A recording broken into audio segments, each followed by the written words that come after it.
Buenos días.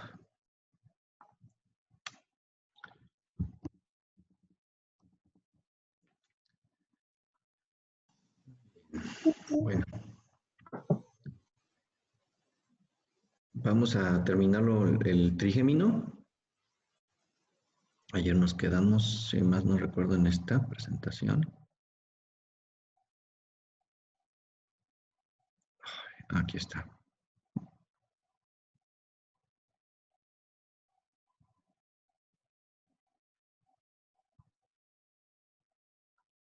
Muy bien. Gangliótico. Sí, les comentaba todos los ramos aferentes y eferentes. Los que quiero que, de los aferentes, los que quiero que ubiquen son estos dos. La raíz larga o nervio petroso menor y la raíz simpática del plexo carotidio. Y aferentes, con que me ubique nada más estos está bien. ¿Sí?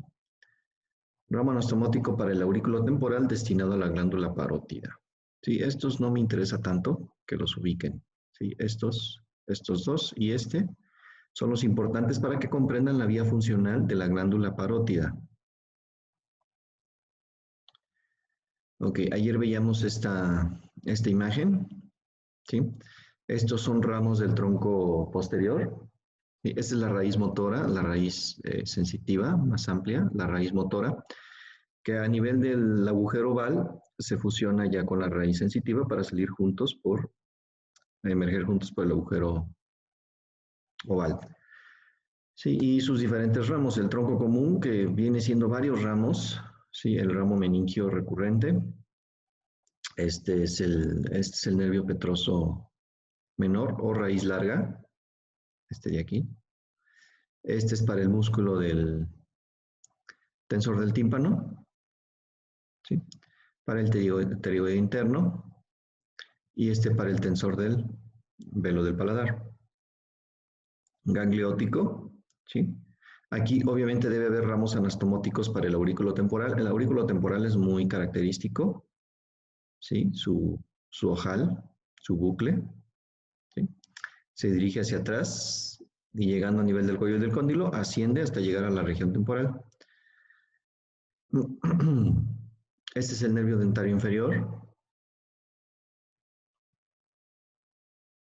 su ramo miloioideo, y el nervio lingual recibiendo al nervio cuerda del tímpano. Aquí lo vemos. ¿Ok?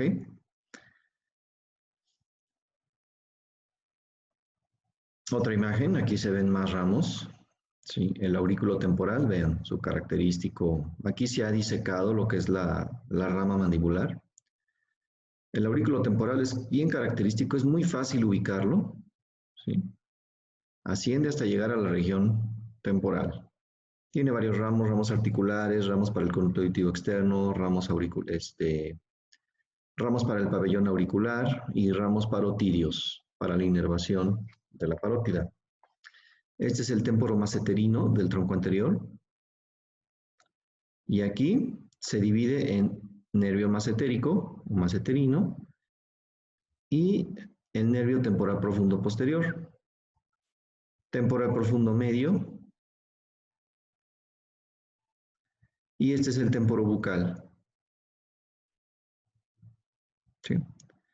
Y el témporo bucal se divide en nervio bucal, ¿sí? Que se pierde en el espesor del músculo buccinador, y el temporal profundo anterior, y aquí vemos una ramita para el pterigoideo externo. Aquí lo vemos. Recuerden que les decía que este nervio se puede desprender del témporo bucal o se puede desprender directamente del tronco anterior. Este es el dentario inferior,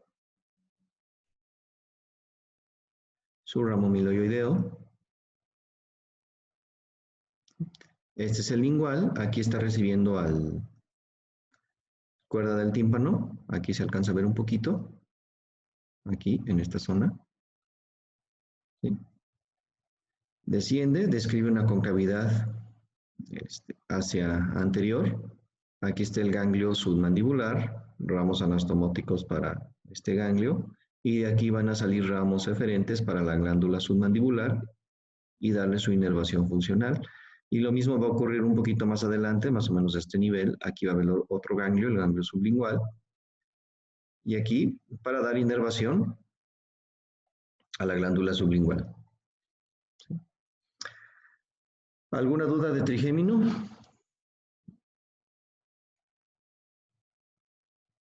¿Ninguna? Ok. Bueno, un esquema donde simplifica el territorio de inervación del trigémino. Lo que está en azul son ramos sensitivos. Lo que está en rojo son ramos motores. Y si se fijan, también hay inervación simpática y parasimpática, pero que no es propia del trigémino. Vienen de otros pares craneales, como el facial, que es el siguiente que vamos a ver, y el glosofaringio. Se relaciona íntimamente con estos dos pares para poder llevar la inervación funcional a la glándula parótida, a la glándula submandibular, glándula sublingual, a la glándula lagrimal, ¿sí? A la mucosa nasal para la secreción nasal, ¿sí? Y también inervación funcional para las glándulas salivales menores o accesorias, ¿sí? Toda la mucosa bucal, de hecho, si palpan sus labios, ¿sí? O con la lengua, más fácil, hacen esto, van a sentir unas bolitas, ¿m? Tanto arriba como abajo, las van a sentir. Esas bolitas son glándulas salivales menores y obviamente también reciben inervación funcional para la secreción de saliva. Muy bien, signos de lesión, pues bueno, puede presentarse hipoestesia, que es disminución de la sensibilidad, en las regiones inervadas por el trigémino, obviamente, atrofia y debilidad de los músculos masticatorios del lado comprometido. Las causas pueden ser diversas, desde traumatismos hasta tumores. Y lo típico de afección de este nervio, pues es la neuralgia del trigémino. La neuralgia del trigémino se caracteriza por episodios de dolor parostóxico punzante e intenso de segundos, de duración de segundos a un minuto, que aumenta progresivamente su frecuencia y pueden pasar de ser aislados a ser varios por día. ¿Sí? Los pacientes lo describen como una descarga eléctrica. ¿Sí? De repente, de la nada, con cualquier estímulo, está publicado que al cepillarse los dientes o al recibir aire frío, o sea, una corriente de aire frío, se les desencadena esta neuralgia y es rápido, es súbito. ¿Sí? Por eso le llaman como dolor de gatillo, que rápidamente viene y se manifiesta. Es un dolor pues muy intenso. Ya me ha tocado, tengo un paciente de muchos años con neuralgia del trigémino, ¿sí? Y les comentaba que al principio las primeras terapéuticas es carbamazepina, es el medicamento clásico para tratar este problema. El problema con la carbamazepina es de que cada vez va a necesitar más dosis, mayor, mayor, mayor, y hay un punto pico. No es recomendable sobrepasar esa dosis, ¿sí? Cuando se sobrepasa esa dosis, ya se ven otras alternativas. Una de ellas es, como ya les he mencionado anteriormente, la ablación de la raíz sensitiva del trigémino, es decir, cortar la raíz sensitiva. El paciente prefiere no sentir la mitad de la cara a sentir el dolor. ¿Sí? Eso ya es una alternativa muy, muy radical. Sí, se distribuye por el territorio de una de las divisiones, es decir, puede afectar el oftálmico, el nervio maxilar o el mandibular. Aquí nos da una aclaración, por lo general, más específicamente o más comúnmente la segunda o la tercera, es decir, B2 y 5-3. Es unilateral, es habitual la presencia de zonas de gatillo que desencadenan el ataque, como morder, estornudar, contacto con el aire frío, palpación de ciertos puntos cutáneos. Eso puede desencadenar la neuralgia del trigémino. Los pacientes, por lo tanto, suelen evitar masticar, afeitarse, lavarse la cara o cualquier otro estímulo de esas zonas. El examen no revela deficiencias sensitivas ni motoras, y su origen se desconoce. Les mencionaba que hay una teoría que es por su íntima relación de la arteria carótida interna con el ganglio trigeminal. Es una teoría, pero realmente no se sabe a 100% qué lo produce. Muchos casos que tras ser adecuadamente estudiados no tienen diagnóstico etiológico, parece tener su origen en la compresión de la raíz principal del trigémino en su entrada a la protuberancia por vasos tortuosos o aberrantes. O sea, básicamente lo que les acabo de decir. Su íntima relación con vasos sanguíneos. Ramas de la arteria basilar, como las arterias cerebelosa superior o anteroinferior, o directamente con la carótida interna. ¿Sí? Porque recuerden que está el ganglio y por debajo pasa la arteria carótida interna. ¿Sí? Es probable que a ustedes les llegue a su consultorio. A mí ya me han llegado dos. ¿Sí? Y muchos de ellos acuden a ustedes porque piensan que es un dolor dental, o sea, que es una muela la que está provocando el problema. ¿Sí? No se crean tres, sí, ya llevo tres. Bueno, uno ya diagnosticado y a mí me tocó diagnosticar a otros dos pacientes que pensaban que era una muela, habían ido con otro dentista, no sabían decirle qué tenía, le decían que no tenía nada, tomaban radiografía de sus órganos dentales, decían, no, pues es que todo está bien. Peor aún, a uno le dijeron que, pues que no, que necesitaba endodoncias, se le hicieron endodoncias y pues él seguía con el dolor. ¿Sí? Y hasta que lo revisé, le dije, no, es que es neuralgia del trigémino. ¿Sí? Y pues verán la cara que puso cuando pues se enteró que las endodoncias que le habían dicho habían sido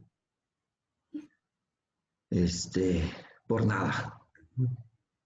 ¿Sí? Profe, ¿y cómo se diferencia un dolor de diente a una neuralgia del trigémino? Ok, el dolor es algo muy subjetivo. El paciente lo manifiesta, lo percibe de forma diferente. Es por eso que es difícil. Ahí pues obviamente tienes que tener una buena exploración clínica y discernimiento clínico. Si te llega el paciente y pues sí, lo primero que sospechas es un diente, una caries interproximal o enfermedad parodontal y pues lo tienes que revisar. Revisas que no tenga caries, ¿sí? Tienes que tomar una radiografía periapical de aleta de mordida para poder ver bien las zonas interproximales, que esas caries es muy común que no se vean a simple vista, ¿sí? Descartas eso, entonces sí ya dices, bueno, ¿qué otra cosa le puede estar produciendo? Pero ya cuando te dice el paciente que no, que le llega de repente, o sea, tú le tienes que preguntar cada cuándo se le presenta el dolor, cómo se le presentó, cuándo fue la primera vez que se le presentó, qué ha tomado, ¿sí? Para controlar el dolor. Si te dice el paciente, no, pues me llega de repente, ¿sí? Es un dolor muy intenso, ¿sí? Me tomo un analgésico y no se me quita, entonces sí ya pudiera sospechar de neuralgia de trigémino. Y una prueba para diagnosticarlo son los puntos de Valais. Los puntos de Valais, ¿sí? Son tienes que palpar los puntos donde emergen las raíces, o más bien las ramas terminales del nervio trigémino. Del oftálmico, pues sería el nervio supraorbitario. Buscas más o menos a mitad de la ceja, aquí, ahí palpas. Si te duele, pues lo anotas. Si le duele al paciente, lo anotas, le duele. Palpas a nivel del agujero infraorbitario. ¿Sí? ¿Le duele? Ok, lo anotas, le duele. Y palpas a nivel del agujero mentoniano. Y si le duele, entonces sí pudiéramos confirmar la neuralgia del trigémino. ¿Sí? Y eso pues obviamente el que lo sepan pues los va a destacar. ¿Sí? Los van a ubicar como dentista de 5 estrellas. ¿Sale? Ok. ¿Alguna otra duda de trigémino? Obviamente este nervio lo tienen que dominar perfectamente bien. Todas sus ramitas y las ramitas de las ramitas. Se las tienen que aprender. ¿Ok? Muy bien, entonces vayamos con el siguiente par craneal, el facial. Ok, nervio facial.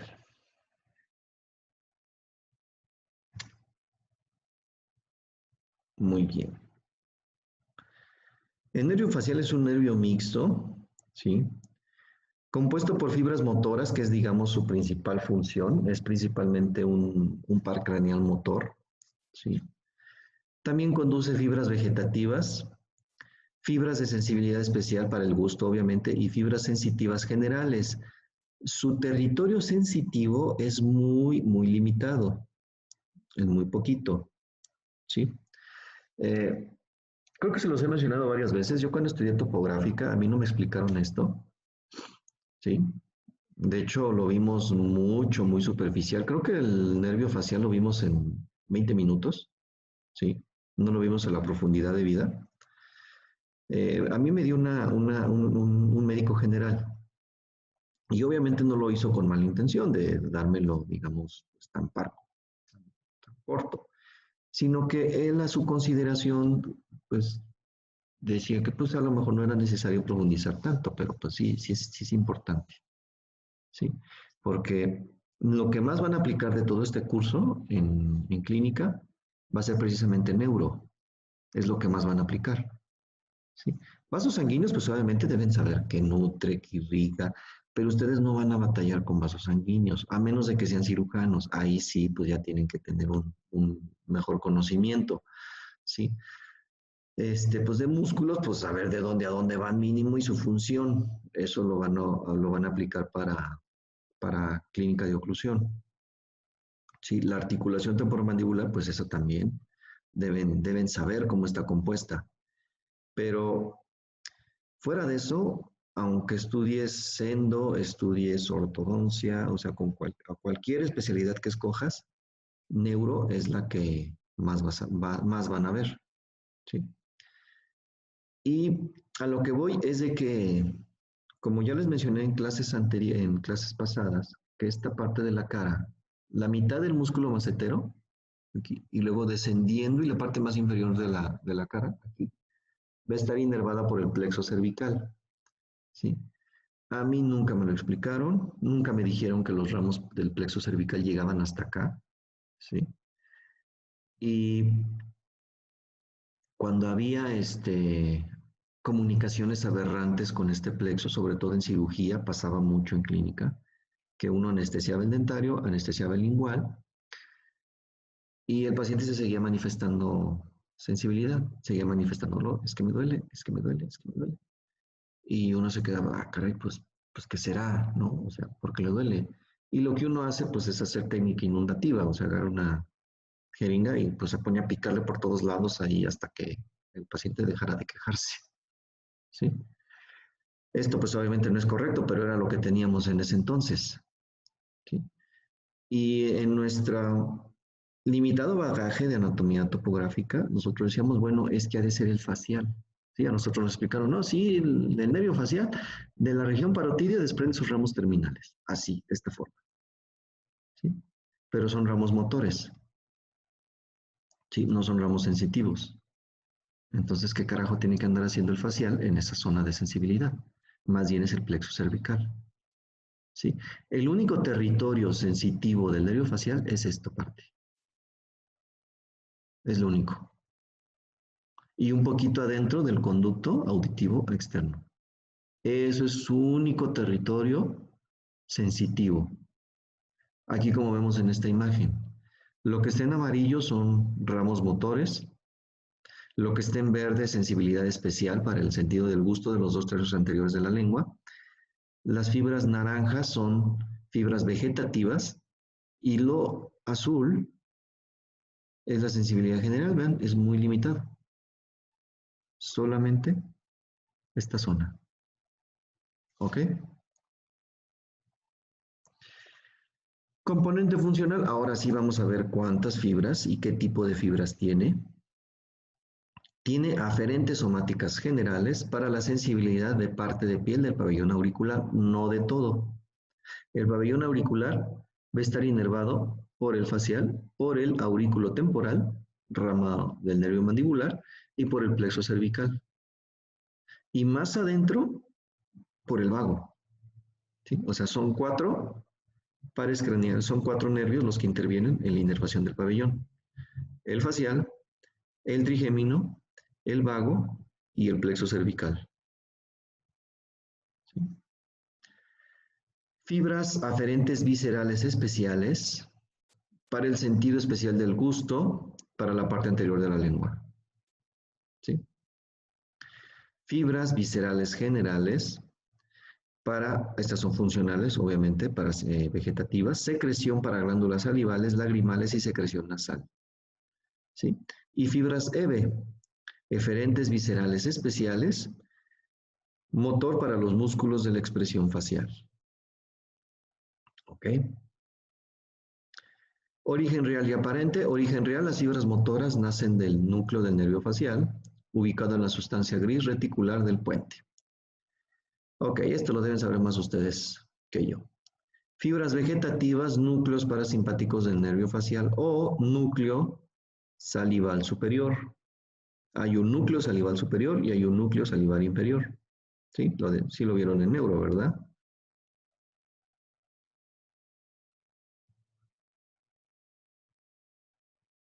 Nada más estoy viendo a ver qué cara me ponen. A ver, ¿sí lo vieron en neuro o no? A ver, uno ya se volteó para un lado, otro ni siquiera se ve. Sí, sí lo vimos. Y sí lo vieron, ok. Y ahí la importancia. Núcleo salival superior del facial y núcleo salival inferior para el glosofaringio. ¿Ok? Origen aparente, porción lateral del surco médulo-pontino. Ok. Fibras sensitivas generales y especiales nacen del ganglio geniculado. Trayecto, esto es bien bonito. ¿Sí? Miren, yo antes no les pedía que se aprendieran el trayecto. Yo decía, pues como que ¿para qué? O sea, pues sí está chido, ¿no? Que te lo sepas y para que presumas que te sabes el facial, ¿sí? Pero pues es que realmente uno no lo aplica, ¿sí? Esto es para un otorrino, es para un neurólogo, pero pues para un simple estomatólogo, pues como que está de más, ¿no? O sea, pero ahora exijo que se lo aprendan porque más adelante se los van a preguntar, ¿sí? Se los van a preguntar en anestesio, yo no sé para qué. Y más adelante les digo, es algo que tienen los cirujanos. Les encanta joderlos con preguntas de anatomía. Sí, entonces más que nada lo hago para que ustedes no batallen y ya se vayan fogueando, ¿sí? Y no me los agarren tan feo, tan en curva cuando lleguen con los cirujanos. Es muy probable que el próximo semestre se vayan a topar con un cirujano, ¿sí? Con la doctora Edith, o el doctor Bustos, o el doctor Vidal, ¿sí? Que generalmente son los que dan anestesio. Entonces a ellos, bueno, Vidal cuando va, ¿eh? Porque me han dicho que casi no da clases. La doctora Edith, ella sí se ve que le gusta más la docencia y ella sí les pregunta sí o sí el trayecto del facial y hasta cuánto mide cada uno de estas porciones del facial. ¿Sí? Entonces para que se lo vayan aprendiendo. ¿Sí? Pues no se preocupen, aquí lo vamos a ver. El nervio facial, aquí yo cuando lo investigué, me decía que había 6, en realidad son 7 porciones, 7 segmentos, 6 o 7 segmentos, ahorita les explico, aquí en la presentación no viene el último, o el intermedio más bien, de los cuales describen según su trayecto son la porción intracraneal, sale del surco médulo-pontino, es decir, de su origen aparente, cursa en el espacio subaracnoideo del piso posterior del endocráneo, se dirige hacia el conducto auditivo interno por encima del nervio vestíbulo coclear. Esta porción intracraneal es esta chiquita. Esta nada más. Es decir, desde que sale del sistema nervioso central a la pura entradita del conducto auditivo interno. Es esta pequeña porción. ¿Sí? Esta es la primera. Segunda porción meatal, discurre todo el conducto auditivo hasta llegar al canal facial. La porción meatal es esta. De aquí del conducto auditivo interno, aquí. ¿Sí? Esa es la porción meatal. Es decir, el puro vestíbulo de la entrada del conducto auditivo interno.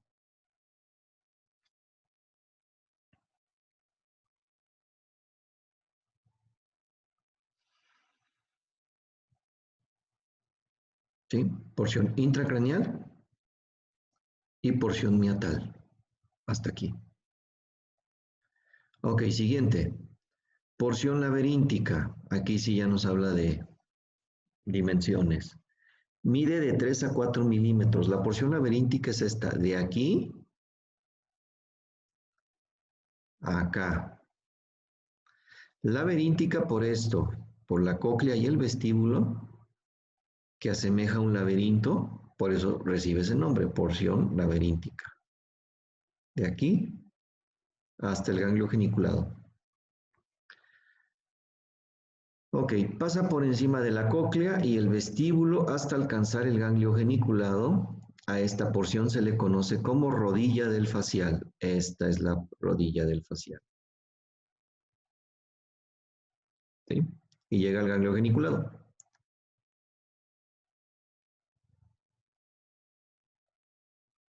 A ver, no, la rodilla es esta. Esta es la rodilla, perdón. Sí, esto tiene más forma de rodilla. Esto.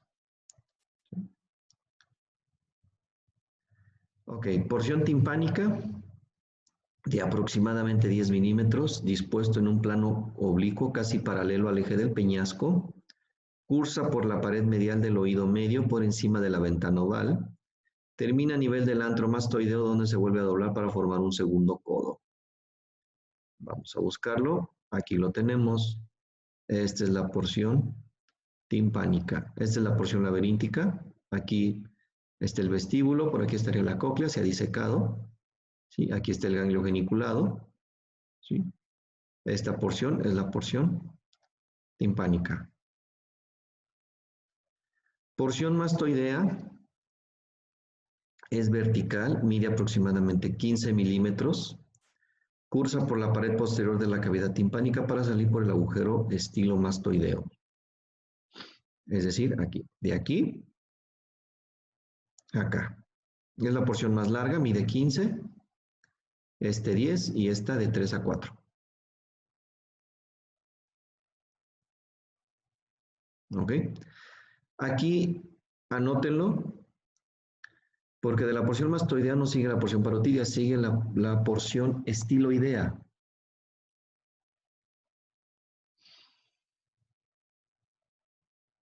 Y como su nombre lo dice, va a estar en relación con el ramillete de Riolano, es decir, con los músculos que tienen origen en la apófisis estiloides, es la porción estiloidea. E inmediatamente después está ya la porción parotidia. ¿Sí? La porción parotidia, pues ya es la porción que penetra en el espesor de la glándula parótida donde desprende sus ramos terminales. Y tan tan, se acabó el trayecto del nervio facial. ¿Sí? Porción laberíntica, porción timpánica y porción mastoidea. Inmediatamente saliendo de aquí sigue la porción estiloidea y ya cuando penetra al espesor de la glándula parótida ya es porción parotidia. Es por eso que les decía que hay de 6 a 7. Yo cuando hice esta presentación en el libro Rubier menciona 6, ¿sí? Pero en la Academia de Anatomía le agregaban otra, ¿sí? Y pues bueno, se la agrego, no hay problema.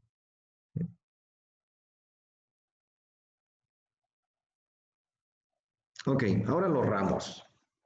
¿Sí? ¿Alguna duda hasta aquí del trayecto del nervio facial? Muy bien. Los ramos del nervio facial se dividen en ramos, igual que cualquier otro nervio, ramos colaterales y ramos terminales. Los ramos colaterales a su vez se subdividen en ramos intrapetrosos y extrapetrosos. ¿Sí? Son 5 de cada uno. 5 y 5. 5 intrapetrosos y 5 extrapetrosos. Y ramos terminales se dividen en dos troncos, temporofacial y cervicofacial. Y en total entre los dos son 5 del ramo temporofacial y 3 del cervicofacial. En total son 8. Entonces son 18 ramos. ¿Sí? En total. y todos se los van a aprender. ¡Qué emoción! ¿Sí? Ok, vamos con los primeros. Los ramos intrapetrosos, como su nombre lo indica, se desprenden del facial durante su curso por el canal facial dentro del peñasco del temporal. Ah, chinga, ¿por eso se llamarán intrapetrosos? Pues sí, se desprenden dentro del peñasco del temporal. ¿Sí? Así de sencillo. ¿Y los extrapetrosos se desprenderán fuera del peñasco? Pues sí, por eso se llaman extrapetrosos. ¿Sale? Ok, el primero, nervio petroso superficial mayor. Este ya lo hemos mencionado. Este cochino se junto con el nervio petroso profundo mayor y la raíz simpática del plexo carotidio y forman el nervio ovidiano. ¿Sí? Nace del ganglio geniculado, emerge del peñasco por el hiato que lleva su nombre, hiato de falopio o hiato del nervio petroso mayor. ¿Sí? Discurre por la cara anterosuperior del peñasco, en cuyo trayecto recibe al nervio petroso profundo mayor, que viene del glosofaringio. Penetran en el conducto carotidio, en donde recibe la raíz simpática del plexo carotidio para formar el nervio ovidiano, y juntitos los tres van a cruzar este conducto y van a llegar a la fosa pterigopalatina y se van a unir al ganglio pterigopalatino. ¿Ok?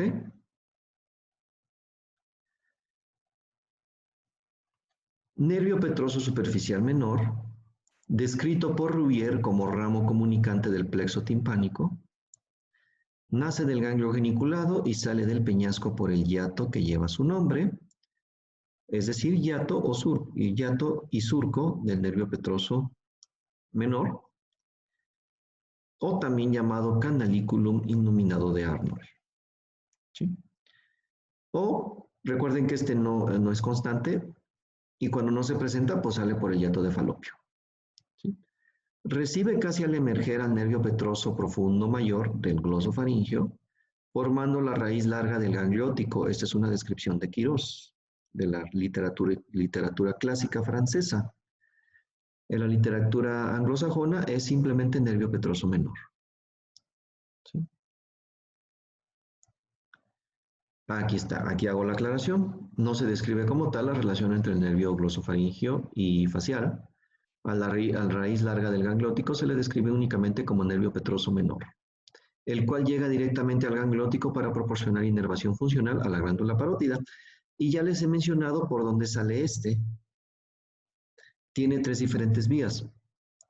Puede salir por el agujero rasgado anterior, puede salir por el agujero petroso cuando se presenta, o puede salir por la fisura esfenopetrosa, ¿sí? Muy cerquita del agujero rasgado. ¿Sí? Sale del cráneo y llega al gangliótico. ¿Sí recuerdan que les mencioné este pequeño detalle? ¿Sí? De esos tres salidas, lo vimos en osteología. ¿Sí? Ok, llevamos dos. Nos faltan tres. Nervio estapedio o del músculo del estribo se desprende en la porción vertical o mastoidal facial y llega al músculo estapedio, es decir, un musculito del oído medio. Y nervio cuerda del tímpano, importante para nosotros, nace de la porción mastoidea del facial, 2 a 3 milímetros por encima del agujero estilomastoideo, dirigiéndose verticalmente y recurrente, penetra en la caja timpánica de la cual sale por la cisura de Gleiser o petrotimpánica. ¿Recuerdan? Osteología. Por eso es que siempre que me preguntan que si los exámenes son acumulativos, pues son acumulativos per se. ¿Sí? Esto ya lo vimos. Contenido de la cisura de Gleiser, la arteria timpánica y el nervio cuerdas del tímpano. Cerca de la espina del esfenoides, por ahí sale, pasa por fuera de la fascia interpteroidea, uniéndose al nervio lingual de 5-3. ¿Ok?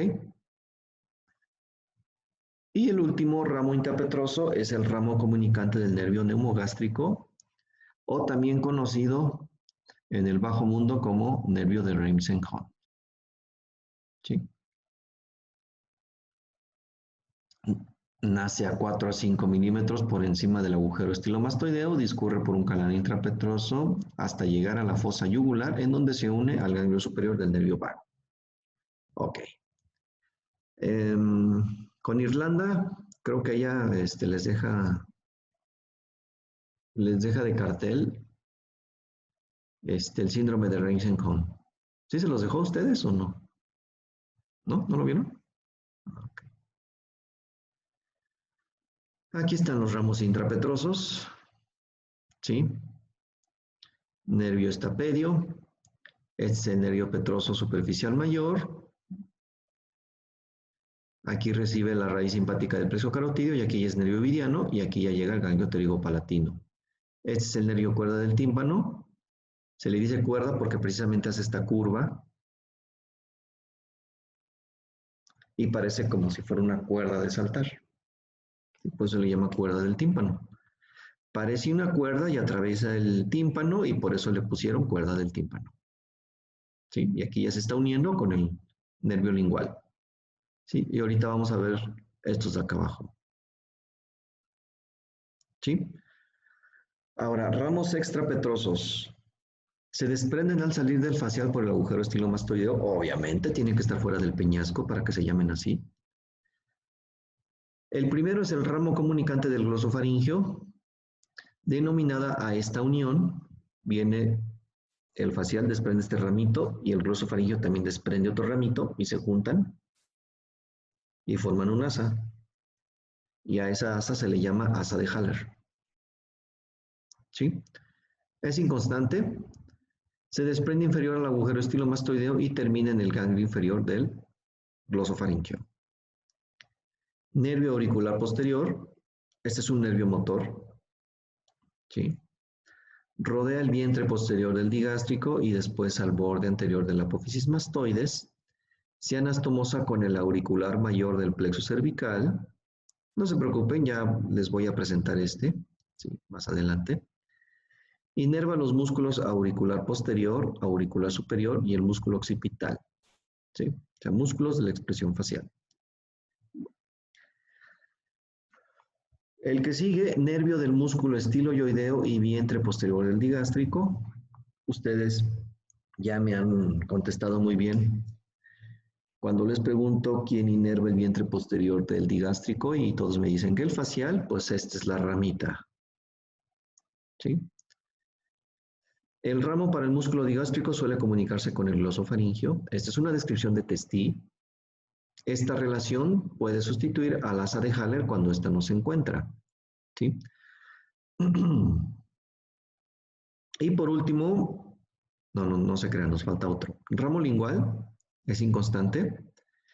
Suele sustituir al asa de Haller o a la unión con el nervio del músculo digástrico y el glosofaringio se dirige inferior y anterior siguiendo al músculo estilogloso terminando en la base de lengua.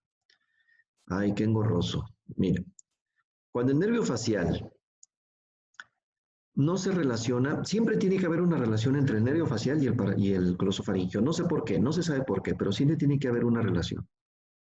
Si no es a través del asa de Haller, se puede presentar con este otro. Y si no se presenta con este otro, entonces se presenta con este. Pero siempre tiene que haber una relación entre el glosofaringio y el facial. No se sabe a ciencia cierta por qué. ¿Sí?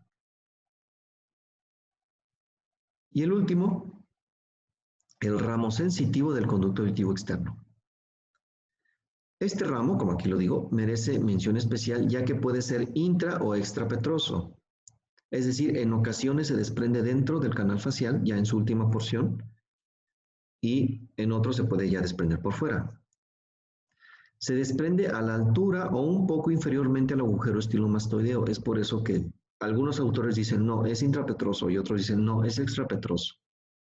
Yo les pido que se lo aprendan como extrapetroso para que sean 5 y 5. 5 intrapetrosos, 5 extrapetrosos. ¿Sí? Por eso yo lo pongo con los extrapetrosos. ¿Sí? No hay otra razón. Para que se les haga más fácil, 5 y 5. Rodea el borde anterior de la apófisis mastoides, inerva la porción inferior del conducto auditivo externo y la membrana timpánica. Ok. Muy bien, otra imagen, ¿sí? Extrapetrosos, este es el auricular posterior, se va por acá y se va a la región occipital.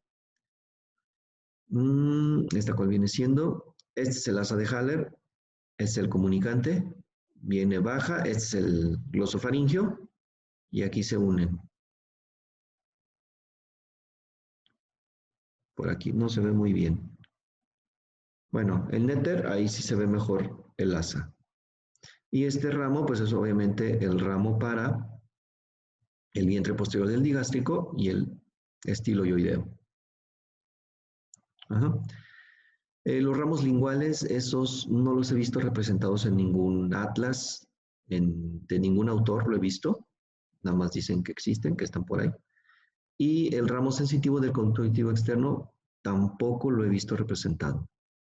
¿Sí? Entonces aquí pues nada más vemos 3 ramas extrapetrosas. El asa de Haller, el nervio para el vientre posterior del digástrico y estilo yoideo y el auricular posterior.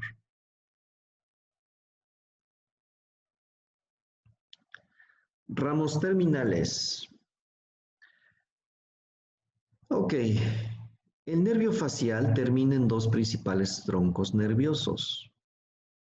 El nervio temporofacial, ¿sí? O más bien tronco temporofacial, nace en la porción parotidia en donde se dividen 5 ramos destinados a dar inervación motora a los músculos de la expresión facial que se encuentran por encima de la cavidad bucal. Dichos ramos discurren entre los lóbulos de la glándula parótida, en donde se comunican con los ramos del tronco cérvico-facial y con el nervio aurículo-temporal. El nervio aurículo-temporal también va a estar dentro de la glándula parótida, formando así entre estos nervios el plexo parotidio. Sus 5 ramos son ramo temporal, ramo frontal, ramo palpebral, ramo suborbitario y labial superior. ¿Sí?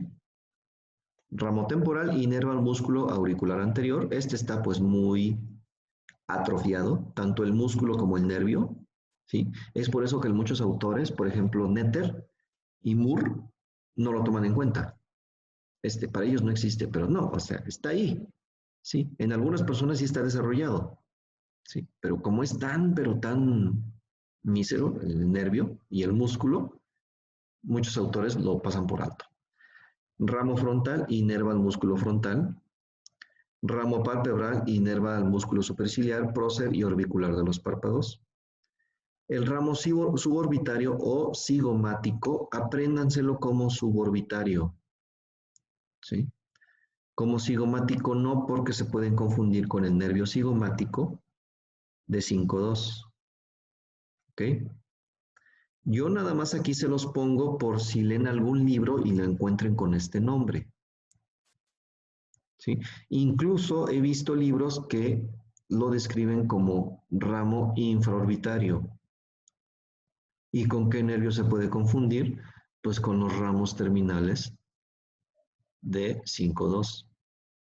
Es por eso que yo les sugiero que se aprendan este nombre, suborbitario. ¿Sí?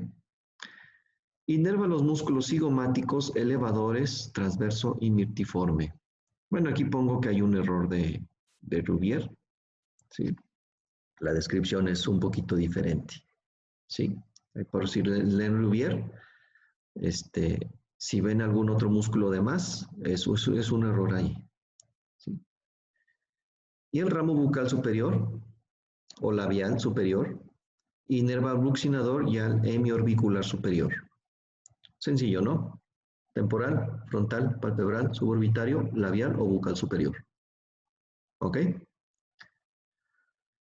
Siguiente. Nervio cérvico-facial. Se comunica con el auricular mayor del plexo cervical. Se divide en 3 ramos un poco posterior y superior a gonion. Se divide en ramo bucal inferior, marginal y cervical. ¿Sí? El ramo bucal inferior o labial inferior, si se les hace más fácil aprendérselo como labial, no hay problema. Se los tomo por buena. En los exámenes, recuerden las preguntas abiertas, las reviso personalmente. No puedo depender de la plataforma porque no le pusieron acento, ya se lo pusieron mal. No le pusieron mayúscula o minúscula, ya se las puso mal. ¿Sí? Entonces, no se preocupen, esas yo las reviso personalmente. ¿Sale? Inerva risorio y el hemiorbicular inferior. El ramo marginal o mentoniano, igual, lo mismo. Se los pongo por si leen algún libro y lo encuentren así, pero apréndenselo como marginal. No como mentoniano, ¿por qué? Porque se puede confundir con este otro mentoniano.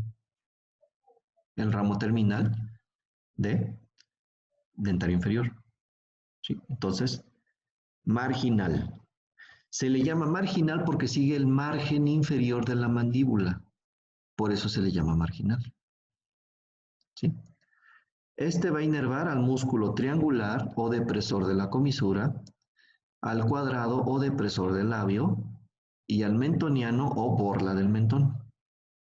¿Sí? Esos son los músculos que va a inervar este nervio. Y por último, el ramo cervical que va a inervar al platisma y se comunica con el nervio transverso del cuello, ya del plexo cervical. ¿Sí? Y aquí tenemos sus ramos. Este es el auricular posterior, este es el ramo temporal, ramo frontal o frontales, ramo palpebrales, estos son los suborbitarios, bucal superior o labial superior. Este es el tronco temporofacial y el tronco cervicofacial, que es este, se desprenden tres ramos, el bucal inferior o labial inferior. El marginal, vean, sigue perfectamente bien el margen de la mandíbula y el cervical. ¿Sí? De hecho, hay un cadáver, a ustedes ya no les tocó, pero si tienen oportunidad, aunque ya no lleven esta materia, dense una vuelta por el laboratorio. Apenas estaban preparando el cadáver. El técnico, Alejandro, estaba plastinando cadáveres. Y había uno donde precisamente se ven las ramas del trigémino, digo, del facial. Luego que por qué los anatomistas se equivocan ya con tanta chingadera que llevamos en la cabeza. Sí, es raro ver los ramitos del facial. ¿Sí? Entonces, en cuanto se disecó ese cadáver y se vio que tenía, hagan de cuenta esta imagen, ¿sí? No, luego lo mandaron a que se plastinara. A ustedes les iba a tocar verlo, les iba a tocar estudiarlo, ese cadáver, pero pues, ya ven, maldito coronavirus. Ok, bueno, esta es imagen de Nether, donde básicamente vemos la íntima relación de la glándula parótida con el nervio facial. ¿Sí? Vean. Dentro del espesor del nervio facial se van a desprender sus ramos terminales. Operar la parótida es de veras un reto. Casi siempre operar la parótida se lesiona los ramos terminales del facial y provoca una parálisis facial y también puede lesionar al nervio auriculotemporal. ¿Sí? A ver, permítanme tantito. Espérenme.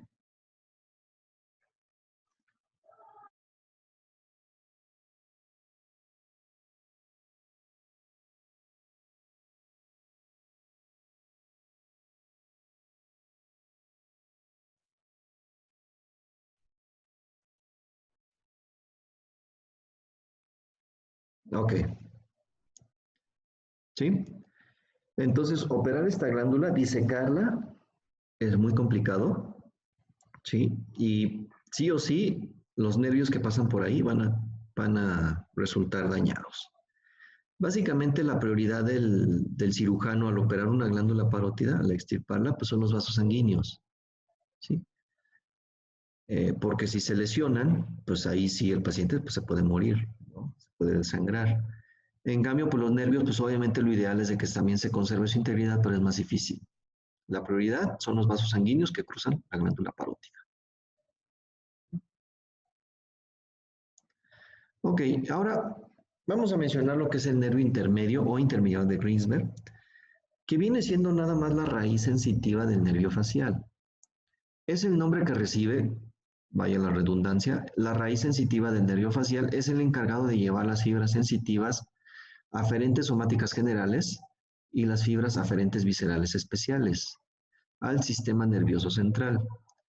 Nace del ganglio geniculado y discurre junto con la raíz motora del facial la porción laberíntica, meatal e intracraneana hasta llegar al surco médulo-continuo. ¿Sí? Recuerden el contenido del conducto auditivo interno, nervio facial, nervio auditivo o vestíbulo coclear, nervio intermediario del Greensberg y la arteria laberíntica. ¿Sí? Nervio intermediario del Greensberg, pues viene siendo igual parte del facial, viene siendo su raíz sensitiva. Comunicaciones. Pues ya hemos visto las comunicaciones, con qué nervio se relaciona. El nervio facial tiene una íntima relación con el trigémino, no nada más con el nervio lingual y el aurículo temporal y el ganglio pterigo-óptico y pterigopalatino. También se relaciona porque el nervio facial va a dar inervación motora a los músculos de la expresión facial, pero el trigémino les va a dar propiocepción. ¿Sí? Con el nervio glosofaringio, ya les he explicado a través de los nervios petrosos, ganglio inferior y asa de Haller. Con el neumogástrico, con el vago, con su ganglio superior y ramo auricular, con el plexo cervical, con el nervio auricular mayor y el nervio transverso del cuello. ¿Sí? Estas son las comunicaciones del nervio facial. ¿Y para qué sirve el nervio facial? Anatomía funcional. Motor para los músculos de la expresión facial, auxiliar en la transmisión de sonidos por inervar al músculo estapedio, sensorial del tercio medio del pabellón auricular, es decir, aquí nada más, esta parte, ¿sí? Conducto auditivo externo y tímpano, sensorial especial para el gusto de los 2 tercios anteriores de la lengua, esto ya lo saben, hasta el cansancio, e inervación funcional para las glándulas lagrimal, submandibular, sublingual y secreción nasal gracias al trigémino que conduce a sus fibras vegetativas. ¿Sí? Es decir, el nervio facial no tiene ramas que lleguen hasta esos órganos. El trigémino le ayuda a que sus fibras lleguen hasta estas glándulas. Más adelante les voy a explicar cómo es que se da esto. ¿Sí? Ya incluso el día de ayer les di una pequeña introducción, lo vamos a volver a ver. ¿Sí? Y pues una imagen donde ejemplifica, simplifica muy bien al nervio facial. ¿Sí? Fibras motoras, ¿sí? Que van a inervar los músculos de la expresión facial. Eso está sencillo. Fibras sensitivas, ¿sí? Este es el nervio cuerda del tímpano, desciende, se une al lingual y el lingual va a llevar esas fibras hasta los 2 tercios anteriores de la lengua. Y en el mismo trayecto va a llevar fibras parasimpáticas para la glándula submandibular, aquí, y sublingual. ¿Ok? Para la glándula lagrimal es un poquito más complejo, me gustaría verlo más adelante, ya cuando veamos sistema nervioso simpático y parasimpático, con una imagen que ejemplifica mejor esta relación. Muy bien, y eso sería todo de facial. ¿Alguna duda, pregunta? ¿Comentario, inquietud? El par craneal 6 no lo vamos a ver. ¿Cuál? El par craneal 6. Ya lo vimos. Lo vimos antes del trigémino. Lo vimos junto con el par craneal 3, 4 y 6. Porque como son muy similares los tres, los doy juntos. Sí, ese ya lo vimos. ¿Sí? ¿Alguna otra pregunta?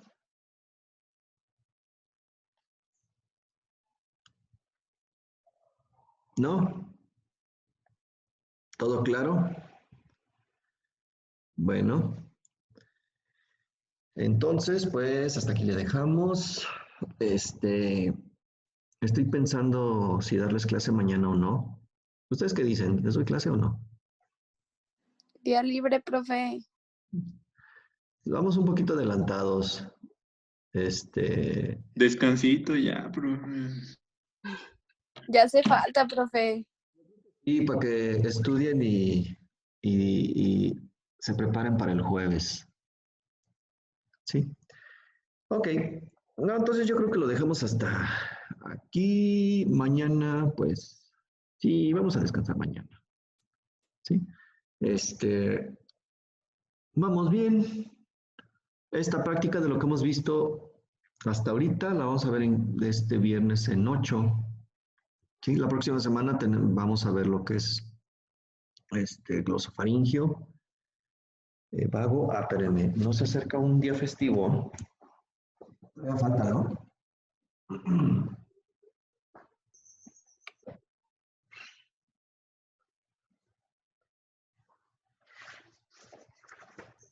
¿Es el 12 de noviembre? Sí, ¿verdad? Todavía falta.